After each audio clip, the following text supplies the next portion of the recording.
videíto gracioso en el que en una de esos pueblos de Europa con calles muy angostitas había una carrera de bicicletas y claro, se esforzaban mucho por lo que se hace en las carreras, tratar de ir adelante, ¿no? Lo gracioso en ese videíto es que un hombre salió con su bicicleta antigua, muy parecida a la que manejaba yo cuando era niño, ¿no? Esas bicicletas inglesas, así indestructibles, hermosa. Salió él y quedó enredado en la carrera y les empezó a ganar a los corredores, ¿no? Que estaban con sus bicicletas de carrera, con caja de cambios y todo. Y él no tenía su bicicleta viejita, pero era un ciclista de gran capacidad, así que les fue ganando. Ahora, ese es el videíto, ¿ya? Yo me pregunto, ¿qué pasaría si un corredor así les gana a los otros y finalmente llega a la meta en primer lugar? Ahora, no se apresuren en contestar. La pregunta es, ¿será que entonces ese corredor merece el premio? Los otros dirán, bueno, pero nosotros nos hemos inscrito. Hemos estado desde el principio, él ha empezado a la mitad. Él no merece el premio. Y le decimos, pero ni siquiera su bicicleta era de competencia, ¿no? Sí, bueno, nos ha avergonzado, pero él no es un participante formal. Tengo la impresión que muchas veces hay personas que entienden la vida cristiana más o menos así. Voy a empezar desde aquí y a ver hasta dónde llegamos. ¿Sí? Y si me gusta, sigo, y si no, no. Al fin y al cabo, no estoy inscrito. ¿Han visto a alguien así? Bueno, eso se da en varios campos. Por ejemplo, hay personas que en vez de casarse, se juntan nomás. Y después de juntarse, pasan un tiempo, algo no les gusta y se separan. Y dicen, ve, no hay problema porque nunca nos hemos casado, así que no hay necesidad del divorcio. El divorcio es muy caro, entonces mejor no casarse, ¿no? Empezar nomás a vivir y disfrutar de los placeres de estar en pareja. Pero no hay necesidad de lo demás. Este es el anhelo cumplido de muchos que en la antigüedad han cantado, ¿no? Desde boleros y música folclórica y música moderna también. Recuerdo una, supongo que es balada, que dice, papeles, tan solo papeles hay entre tú y yo, ¿no? Repudiando la parte formal del matrimonio. Entonces, como solo son papeles, realmente yo no estoy contigo, no quiero estar contigo, ya no puedo verte. Pero hay papeles. ¿Notan?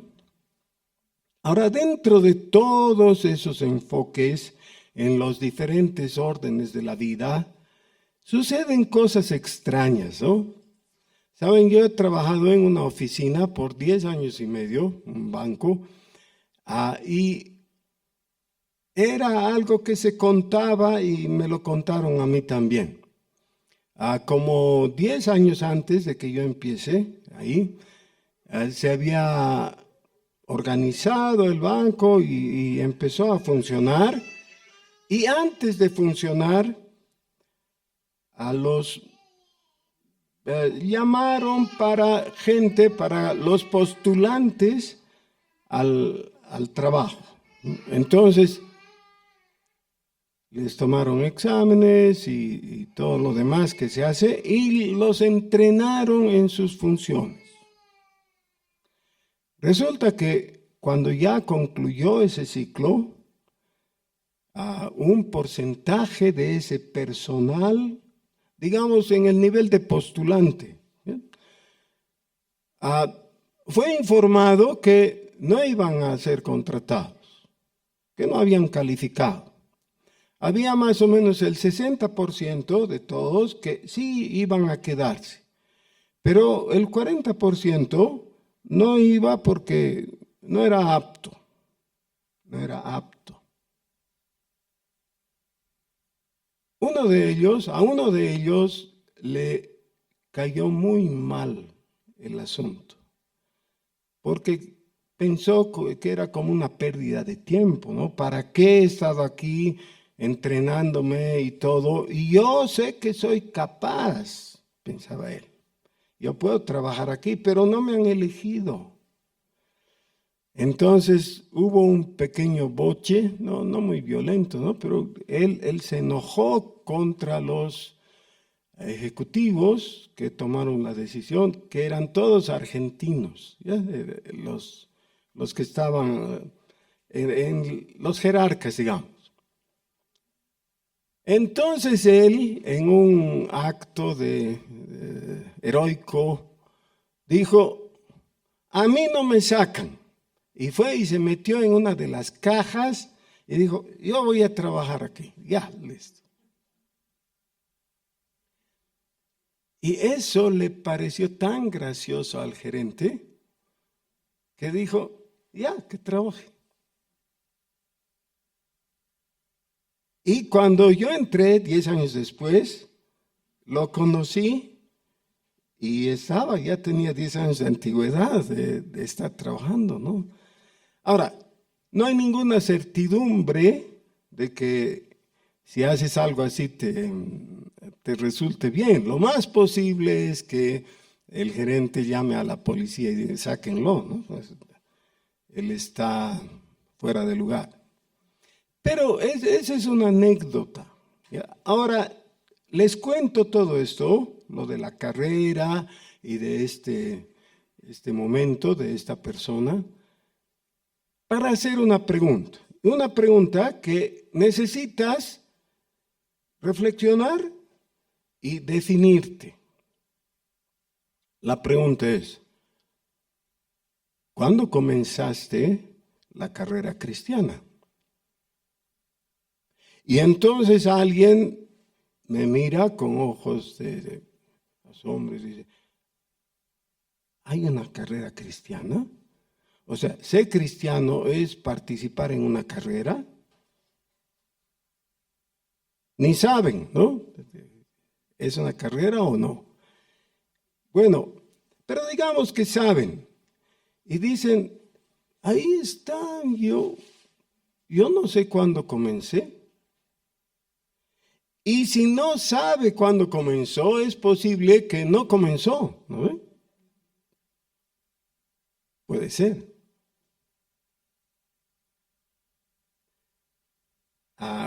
Todos quisiéramos un gerente argentino, así buena gente, que diga: ya, que trabaje, ¿no? Pero en las cosas espirituales es muy difícil tomarle el pelo a Dios, ¿no? O torcerle el brazo. Sin embargo, si ustedes recuerdan, la semana pasada hemos hablado de algo que tiene gran importancia en la Escritura. Que si crees en tu corazón y confiesas con la boca que Jesús es el Señor, serás salvo. Así que bien podríamos decir que la vida cristiana comienza en lo formal. Por favor, no quiero complicar el asunto, pero quiero que quede muy claro, ¿ya? Voy a poner comillas. ¿Me siguen? ¿Sí? Comillas. En lo formal. Cuando tú dices: Jesús es el Cristo, o en las palabras un poquito más larguitas, expresadas por Pedro: tú eres el Cristo, el Hijo del Dios viviente. Cuando tú, mirando a Jesús, le dices eso, comienzas formalmente la vida cristiana. Ahora, si otros te escuchan, qué bien. Si no hay nadie que te escuche, no importa porque le estás hablando a Jesús, ¿no? Sin embargo, si hablándole a Jesús le dices eso y luego llega el momento en que alguien te pregunta, claro, le tienes que decir, pues yo creo en Jesucristo, Jesús es el Cristo, es mi Señor. Tienes que decirle, porque si no, lo que le dijiste en privado al Señor no tiene sentido. Ya, esto debe quedar muy claro, porque dice el Señor Jesús que aquel que se avergüence de mí delante de los hombres, yo me avergonzaré de él delante de los ángeles que están en la presencia de mi Padre.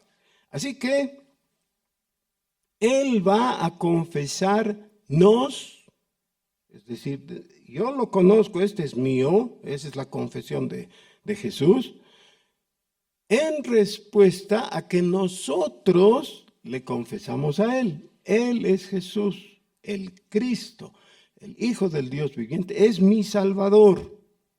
Esa es una declaración, ¿no? Esa es la confesión de fe. Se hace con la boca y si es solo de la boca, no sirve. Tiene que ser porque lo crees en el corazón. ¿Está bien? Ok. Ahora, es posible que algunas personas que han crecido en el ambiente evangélico no saben cuándo han hecho su primera confesión. Ya, miren, yo he crecido en una iglesia evangélica. Mi pastor, yo creo que no tenía llamado o el don de pastor. No es que no pastoreaba, hacía lo que podía, ¿no? Pero él era un evangelista. O sea, su don espiritual era la evangelización. Cuando él predicaba, realmente era muy convincente, ya te transmitía lo que estaba diciendo. Alguna vez predicaba sobre el infierno y mientras él predicaba uno ya empezaba a sentir calientito ahí abajo. Así era poderoso, ¿no? En su predicación. Mi pastor, Arturo Arana se llamaba, ¿ya? Él siempre terminaba su sermón haciendo una invitación a la conversión y dando señal de esa conversión, levantando la mano o a veces poniéndose de pie. Desde los 0 hasta los 7, 8 años, yo he escuchado cada domingo su sermón, le he oído y le he creído. Y siempre que él terminaba de predicar e invitaba a levantar la mano, yo levantaba la mano. Tuna, ¿no? Así, chiquitos. Lo levantaba. Y si había que ponerse de pie, me ponía de pie. Así que, si alguien me dice, ¿en qué fecha has recibido al Señor? ¿O en qué fecha has hecho tu confesión de fe o algo? No sé. La he hecho quizás 1000 veces. No sé. ¿Cuál de ellas vale? ¿O todas valen? O sea, miren, Dios no tiene ese tipo de problemas. Nosotros tenemos problemas al poner en práctica lo que hemos captado en teoría. La teoría es, cree en el Señor Jesucristo. Todo el que cree en su corazón y confiesa con su boca es salvo. Ya, esa es la teoría. ¿Qué hay que hacer? Por si acaso una vez más, ¿no?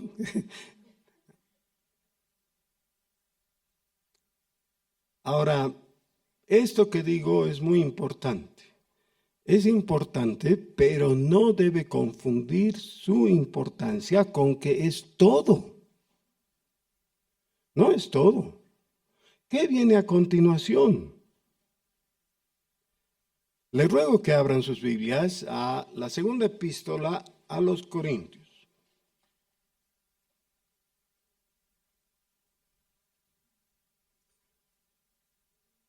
En el capítulo 2 y el versículo 17, para poder entrar con dirección acertada al capítulo 3. Entonces, 2 Corintios capítulo 2, versículo 17.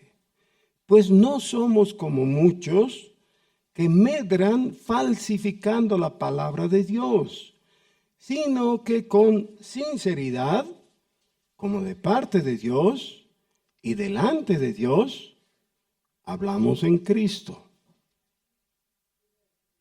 Está hablando el apóstol, pero lo está haciendo en plural. O sea, el sujeto aquí es nosotros, ¿no? En plural, porque está involucrando a todos los predicadores que estaban con él o que participaban de la obra igualmente y en la misma actitud. Entonces, olviden la diferencia, la división de capítulos, y comenzamos el capítulo 3 con una pregunta que hace el mismo apóstol. Comenzamos otra vez a recomendarnos a nosotros mismos. ¿Han visto ustedes, seguramente en San Francisco o en alguna otra plaza de la ciudad, a un pajpaco? ¿Han visto, no? Alguna vez todos nos hemos detenido y hemos visto, es bien interesante. A veces sacan su víbora o su lagartija o algo, ¿no?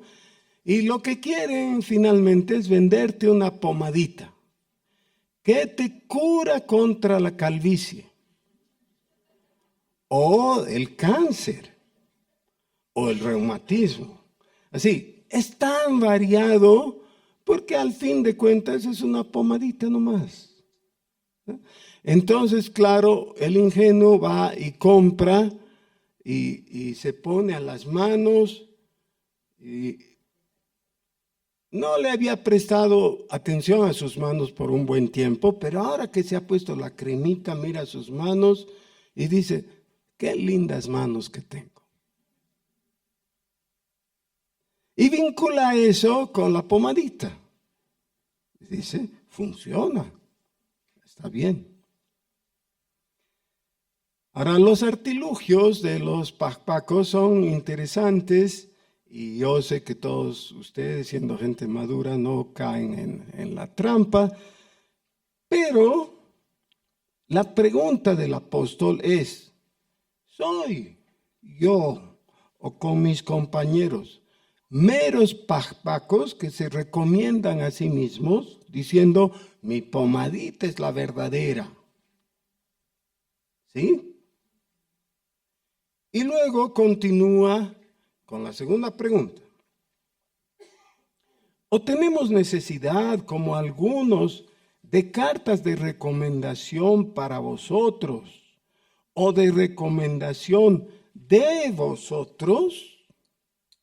¿Qué es una recomendación?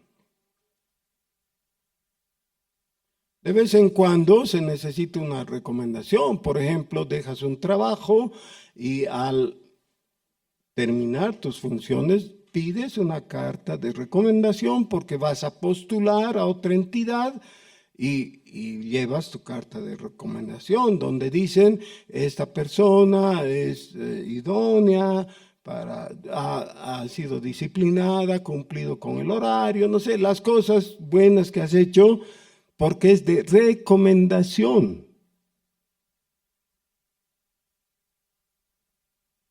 Está bien, en lo formal, en lo laboral, tener a alguien que te recomiende está bien. Ahora, en lo espiritual, ¿necesitamos algo así? Vamos a poner el día del juicio, ¿ya? Entonces, en el día del juicio, un ángel secretario, estoy imaginando cosas, por favor, no, es el ejemplo nomás, ¿ya? Un ángel secretario va y lee la nómina y llama tu nombre. Don fulanito, tú eres don fulanito. Y acudes. Y te dice al infierno. Y tú no puedes creer y dices, pero un ratito, ¿por qué al infierno yo? ¿Qué? Y estás todo afligido, ¿no? Y te dice, sí, porque su file, miren aquí, está vacío. Pero ¿y con qué tendría que estar lleno? Bueno, por lo menos traiga pues una carta de recomendación. ¿Y de dónde voy a sacar una carta de recomendación?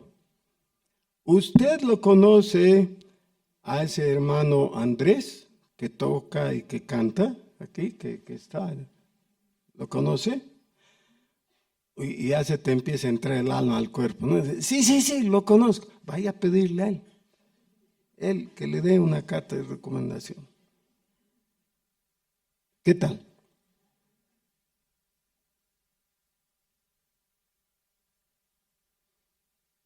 Algunos de ustedes son papás y las damas mamás. ¿Ya? ¿Cuántas veces le has pedido carta de recomendación a tu hijo? Un día llega tu hijo, está sin llave y toca la puerta y tú de adentro dices, sí, ¿quién es? Y tu hijo te dice, soy el fulanito, ¿no? Te da su nombre, tu carta. Claro, con carta, papelitos hablan, ¿no se dice así?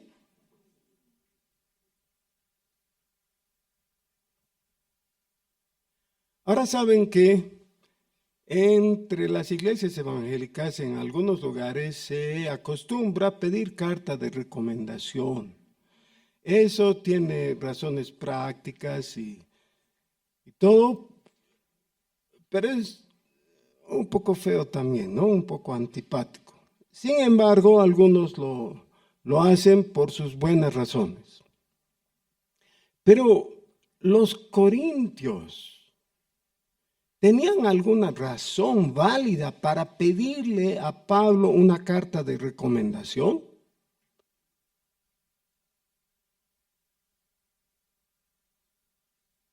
Ellos eran sus hijos. Con él se habían convertido bajo su predicación. ¿Cómo le iban a pedir carta de recomendación? Miren cómo les dice. Nuestras cartas sois vosotros, escritas en nuestros corazones, conocidas y leídas por todos los hombres, siendo manifiesto que sois carta de Cristo expedida por nosotros, escrita no con tinta, sino con el Espíritu del Dios vivo, no en tablas de piedra, sino en tablas de carne del corazón. Y tal confianza tenemos mediante Cristo para con vosotros, no que seamos competentes por nosotros mismos para pensar algo como de nosotros mismos, sino que nuestra competencia proviene de Dios. Aquí viene esa dificultad de apreciar debidamente lo objetivo y lo subjetivo.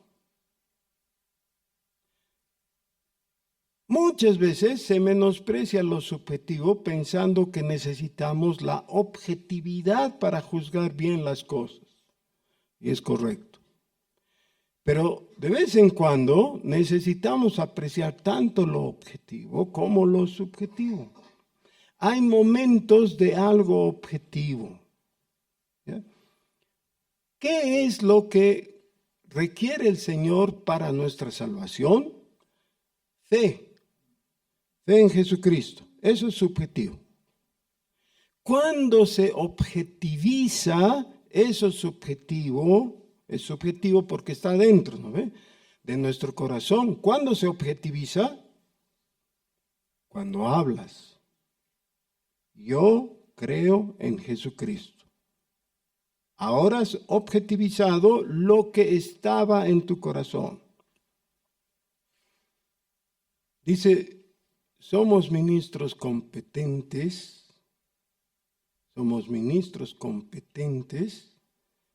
en Cristo.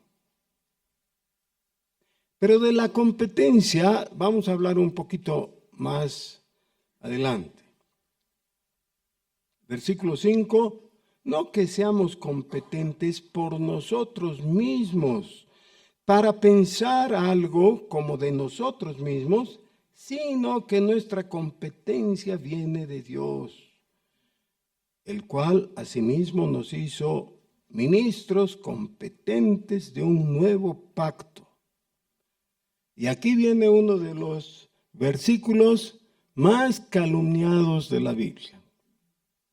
Este versículo lo mencionan mucho las personas que son flojas y no quieren estudiar con ahínco la Escritura. Entonces dicen, sacando una conclusión totalmente tergiversada de este versículo. Otra vez, el cual, ¿quién es el cual? Cristo, ¿no? O Dios, que es la última palabra del 5.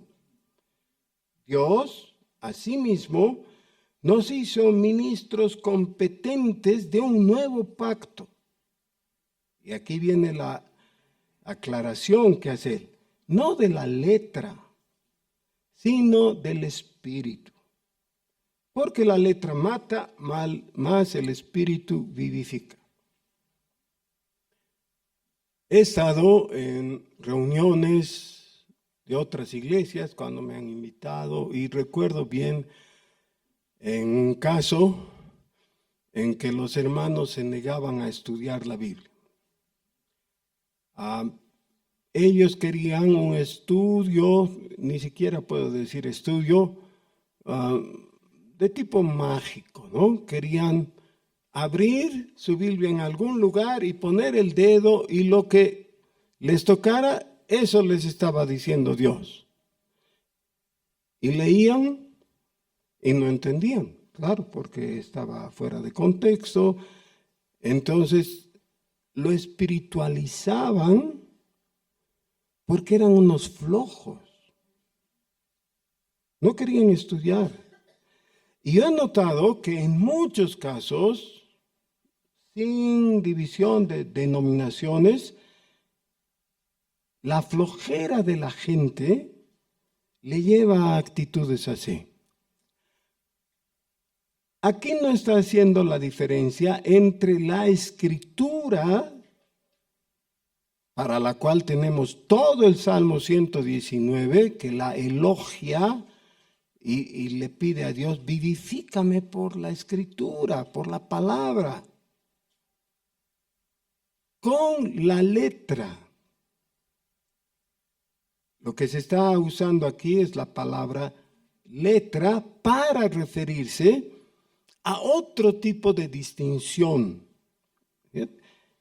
Hay un nivel que es el nivel formal de lo escrito.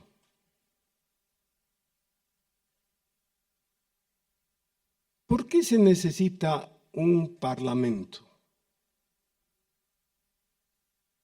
Entre otras cosas, para elaborar las leyes. Yo antes pensaba, ¿por qué no elaboran todas las leyes y listo, y cierran el parlamento, ¿no? ¿Por qué? ¿Por qué no hacen eso? Porque se dan cuenta que las leyes siempre son imperfectas, siempre son incompletas, siempre hay que mejorar. Y también la realidad en que se vive va requiriendo nueva normativa todo el tiempo. Por eso es que se necesita que haya gente que ojalá responsablemente mira la realidad y da respuesta a esa realidad con nuevas leyes. Y luego hay discusiones, ¿no? Entre los expertos dicen, esta ley no está de acuerdo a la Constitución. Hay que modificarla o hay que derogarla o algo, ¿no? No va. Pero saben, esos planteamientos siempre son humanos. Y la mente humana es deficiente, es decir, no es perfecta. Por eso se necesita siempre ir modificando y mejorando en lo posible debido a nuestra imperfección. Esa es la letra. A veces se dice en la misma escritura la letra de la ley. Quiero extenderme un poquito a eso y les ruego que me tengan paciencia, pero esto es muy importante. En los 5 primeros libros del Antiguo Testamento, o sea, en el Pentateuco, tenemos la ley. Los judíos también le llamaban la ley a esos 5 libros, aunque no era solo leyes, sino también la historia, ¿no?, que está reflejada ahí. Algunas de esos mandamientos y reglas, ordenanzas, etcétera, que están contenidos en el Pentateuco, eran imposibles de cumplir en determinados momentos de la historia posterior de Israel. Les doy un ejemplito, ¿ya? Estamos con el grupo de Esdras y Nehemías, estamos estudiando esos libros. Bueno, la historia de Esdras cuenta que el pueblo volvió de Babilonia con la autorización del emperador Ciro y empezó a construir o reconstruir la ciudad, el templo, y le dieron prioridad a todo eso, o en todo eso, al altar. La primera cosa que hicieron, el primer día de trabajo en que se reunieron, fue poner la base para el altar. Ese fue su primer trabajo. Y en cuanto tuvieron listo el altar, hicieron un sacrificio, pusieron una ofrenda para Dios. Ahora vean, la ley decía que cuando presenten la ofrenda, los sacerdotes tenían que recibir la sangre de la víctima inocente y llevarla por el lugar santo al lugar santísimo y rociar el arca de la alianza, o sea, la tapa, el propiciatorio. Ahora, ¿qué tal? Somos de esos sacerdotes. Vénganse aquí adelante, no hay problema. ¿Ya? Y estamos en ese primer día, según el relato de Esdras, y está listo el altar. Miren, lo que encontraron los judíos al volver, después de 70 y pico años, fue desastre. Era todo ruinas. No habían muros de la ciudad, no había templo, no había altar, no había nada. Ya todo en ruinas. Así que cuando han construido por fin el altar y han puesto ahora viene un sacerdote y dice, ¿esto de qué sirve? No vale nada. ¿Para qué han gastado, siendo que somos pobres, estaban muy pobres esa vez ellos, ¿no? ¿Para qué han gastado matando a un corderito o un buey, lo que hayan puesto? ¿Y qué van a hacer con la sangre? ¿Qué van a hacer? y nadie tiene respuesta. Porque no hay dónde llevarla, porque no hay el santuario, porque no hay el lugar santo y no hay el lugar santísimo, entonces no vale la pena. ¿Sí? No, no es así. No es así. Dios no tiene confusiones en su corazón. Él ve la realidad. Él ve la situación en que estamos en la actualidad. Y esta es la palabra clave que yo quisiera que la graben en su mente, ¿ya? La mirada de Dios no está limitada como la nuestra. Nosotros vemos el presente, no conocemos el futuro y el pasado, quién sabe, ¿no? De acuerdo a los registros históricos, hasta por ahí sabemos. De lo único que podemos tener certeza en nuestra observación sensorial es en el presente. Dios no tiene ese problema. Él es el alfa y la omega. Ve el pasado como si estuviera ocurriendo y conoce el futuro. No tiene inconveniente. ¿No quieren decir gloria a Dios? Sí, sí, gloria a Dios. Él no es tan limitado como nosotros, pero su mirada tiene esta característica de la actualidad. Entonces entiende tu situación. De vez en cuando nos damos cuenta que hemos hecho tonterías en la vida, ¿no es cierto? Viene alguien y te dice, qué linda tu casa, ¿por qué no la hipotecas? Mira, aquí hay un negocio, vamos a invertir en esto y vas a poder tener 2 casas. Bueno, hay variantes, ¿no? Y el ingenuo vende su casa y le entrega la plata y después de un tiempo dice, ¿y dónde está la plata? Y el otro dice, se perdió.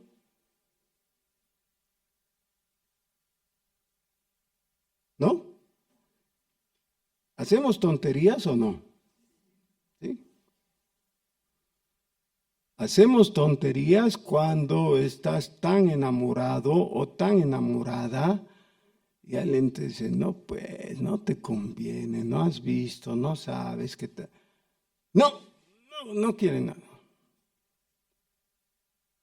Y emprende una aventura amorosa que todos sabían que iba a ir mal y va mal. Pero no quiso escuchar y después se muerde las orejas. No sé cómo se muerden las orejas, pero a veces yo veo orejas bien mordidas, ¿no? ¿Cómo? ¿Cómo he podido hacer semejante cosa? Ahora, algunas son chistosas, pero otras no tanto, porque a veces los ahorros de toda tu vida se han esfumado, o a veces has cometido tal tontería que tu título ya no vale nada. Te han expulsado, te han puesto en la lista negra y dices, no puedo hacer nada. Ahora, por esto es tan importante lo que estaba diciendo. La mirada de Dios siempre es actual y Él conoce tu situación. Tal vez tú mismo no la conoces, pero Él sí. Y en la situación que estás, Él sabe cómo actuar.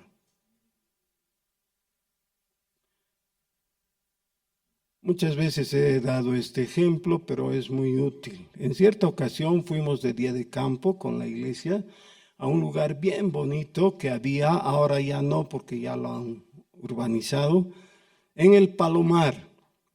Había un campo grande ahí junto al río con el pasto verde lleno de vida.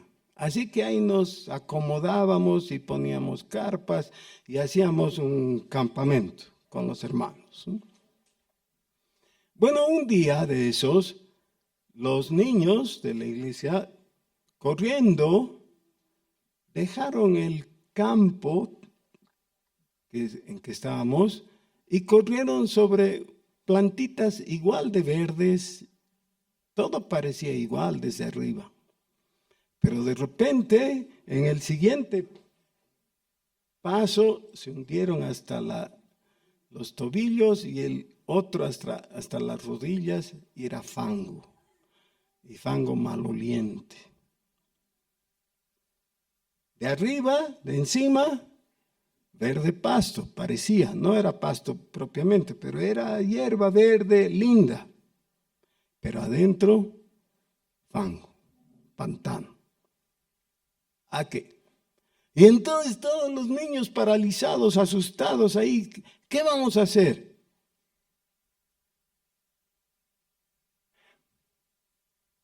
Mis hijas no estaban en eso porque ya estaban más grandes, pero fue muy interesante ver a los papás de los niños que se habían metido. Ahora, tú no quieres meterte ahí, ¿no? Porque es asqueroso. Sí, pero tampoco quieres que tu hijo se quede sin auxilio. Alguien lo tiene que auxiliar. ¿Y quién lo va a auxiliar? Tú pues, porque tú eres su papá. Claro. ¿Qué vas a hacer?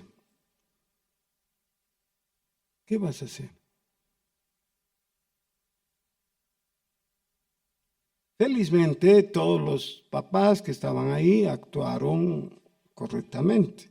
Se metieron al fango para sacar a sus hijos y librarlos. ¿Ya? Eso es.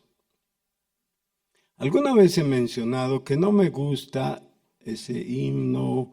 Hay un himno, una canción neopentecostal y otras más que tiene la misma letra en ese verso. Dice, tal como soy. ¿Se acuerdan? ¿Cómo suena, Licita? Ah, ya, esa es la otra, esa es la más nueva, ¿no? Y hay una más antigua de la época de Ruibal, ¿se acuerdan? No, esa es más antigua, esa es de Billy Graham. Ya, pero tal como soy. No me gusta porque es como que pierde el propósito de la salvación. Pero me gusta, contradictoriamente, porque lo que está diciendo, en la situación en que me encuentro, soy agraciado por la extensión de tu brazo que me rescata.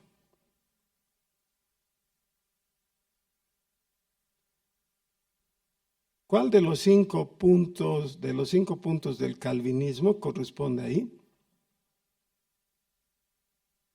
La gracia irresistible. ¿Es la gracia irresistible? Claro, es, porque Dios es irresistible. Porque Dios no tiene límites en su poder. Pero podría tener o crear límites en su deseo de no participar de la asquerosidad.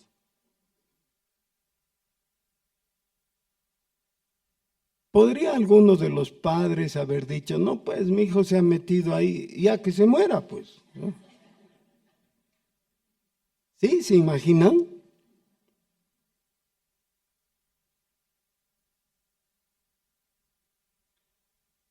Hermanos, yo sé que todos nosotros esta mañana hemos pasado por el tocador y nos hemos afeitado, menos los barbudos, ¿no? Que no se ve. Nos hemos bañado, etcétera. ¿Ya? Y nos hemos puesto una ropa que se vea bien.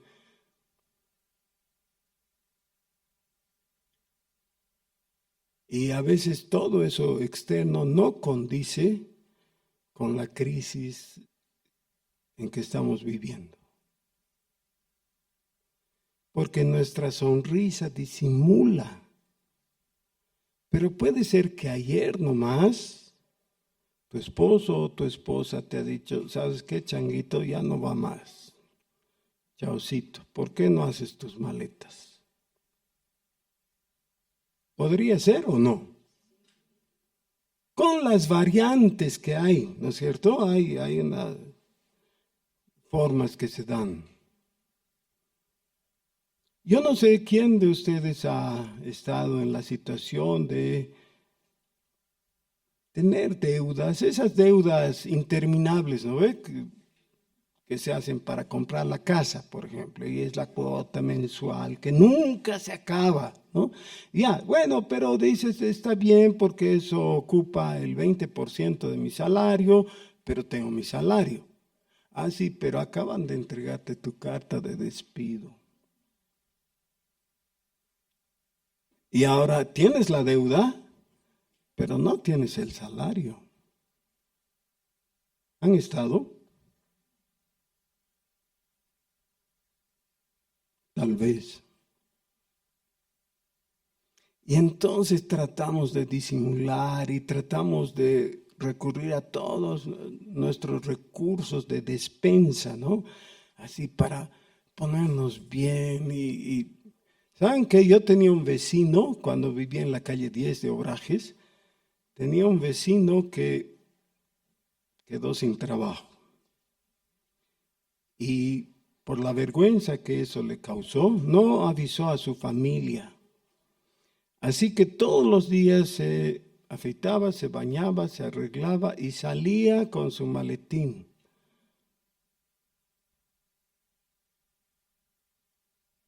Y se perdía el horario de trabajo porque no tenía dónde ir. Bueno, esas cosas nos ocurren, ¿ya? En todo orden de la vida. Y entonces es que podemos captar que el amor de Dios es amor leal. ¿Cómo se le llama al amor leal de Dios? Hay una palabra. Dios es misericordioso. Eso es. Ahí la palabra misericordia quiere decir lealtad. Dios es leal.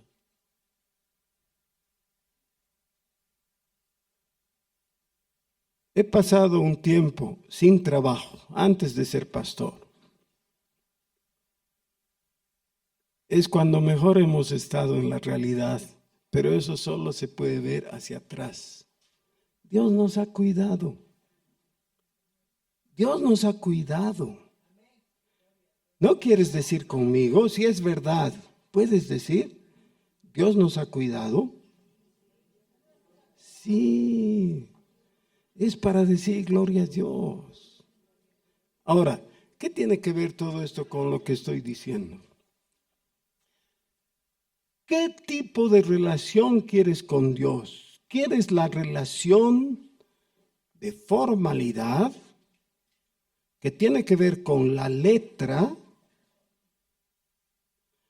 ¿O quieres la relación de la confianza que une el corazón al corazón? Les voy a hacer una pregunta. Cuando eran niños, ¿alguna vez se perdieron en la calle?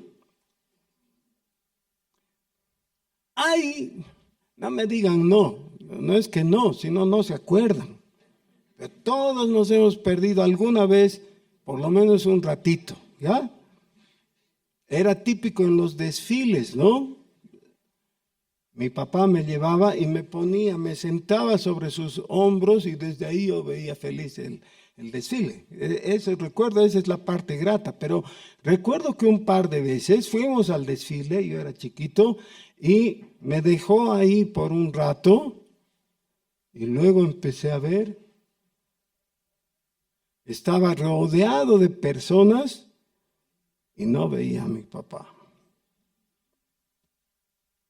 Y ahora, y entonces te viene, ¿no? Un nudo en el pecho. Y ahora,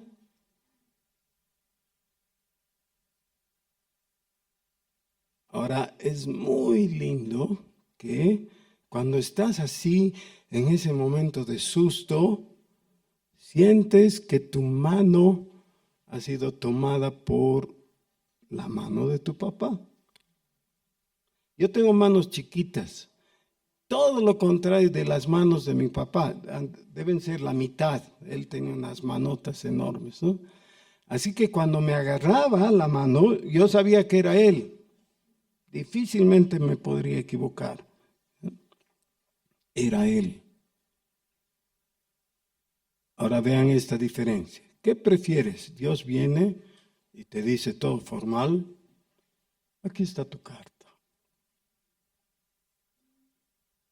¿O prefieres que se deje sentir a tu lado, te tome la mano y te diga, no estás solo, estoy contigo, yo estoy a cargo, ¿de qué te preocupas? No hay problema. Sí, pero papá, me metí al barro y estoy todo así cochino y todo. Ya, vamos a buscar la solución. Yo estoy a cargo. No estás solo.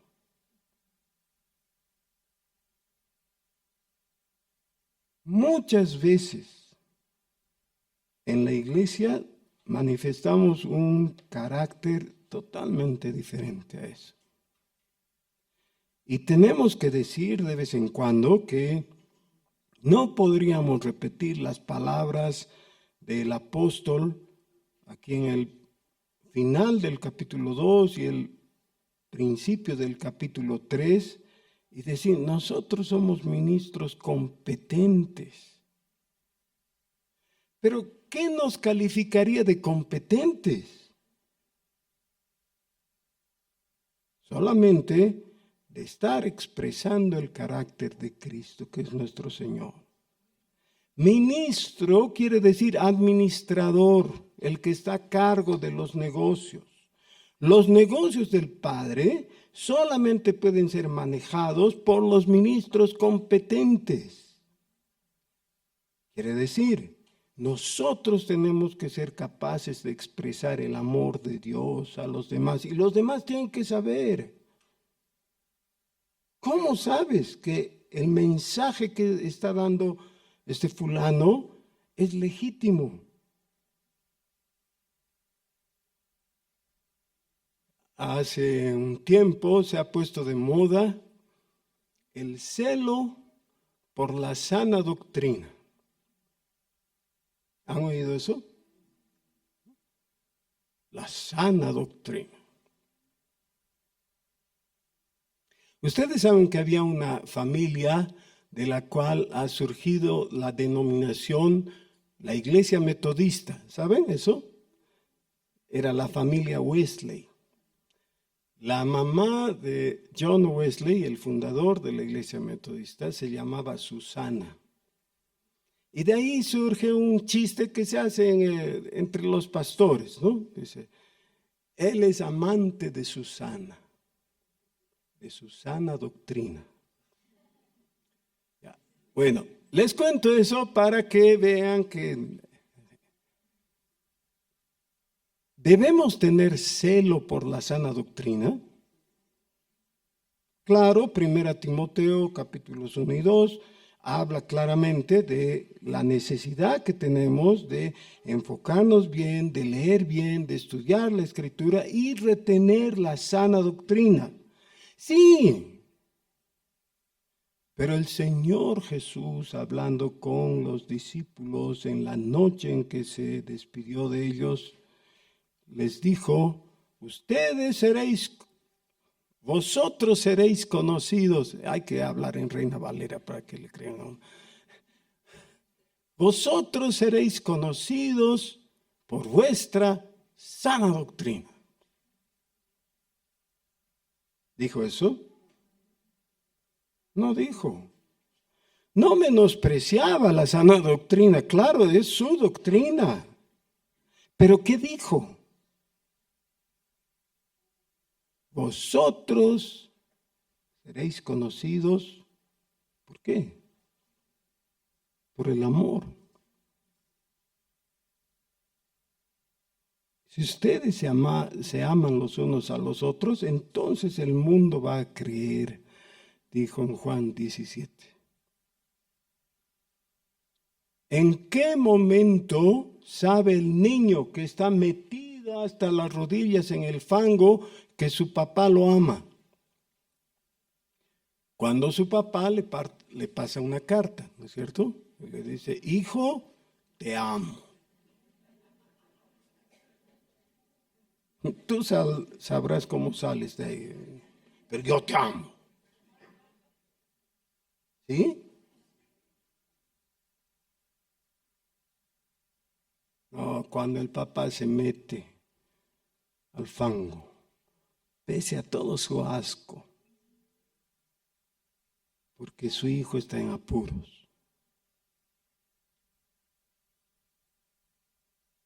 Algunos de nosotros tenemos buenos recuerdos de nuestros padres. El Señor Jesús seguramente por eso nos enseñó a elevar una oración. Padre nuestro, que estás en los cielos.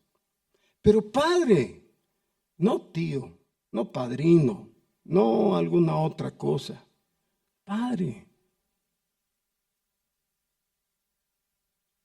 Pues somos ministros competentes del que nos amó. Todavía nos está amando. Todavía está caminando con nosotros. Y está en una bicicleta antigua, pero nos lleva a la delantera. Oremos.